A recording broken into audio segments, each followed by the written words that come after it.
പിതാവേ, അങ്ങ് എന്താണ് ഈ പറഞ്ഞു വരുന്നത്? ഇതെല്ലാം അവർ മുൻകൂട്ടി കണ്ടെന്നാണോ? പാണ്ഡവർ 5 പേരുമാണ് യുദ്ധത്തിന് മുൻപിലെങ്കിൽ ഞാൻ ഇങ്ങനെ ചിന്തിക്കില്ലായിരുന്നു.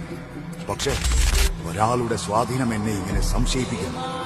അയാളുടെ സ്വാധീനം എന്നെ കടന്ന് ചിന്തിപ്പിക്കുന്നു. കൃഷ്ണൻ, നിനക്കോർമ്മയുണ്ടോ യുദ്ധം തടയാൻ ഏറ്റവും കൂടുതൽ ശ്രമിച്ചത് കൃഷ്ണനായിരുന്നു?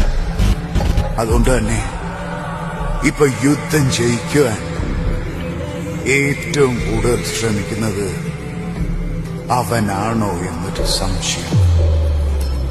അതായത് പാണ്ഡവരും നമ്മളും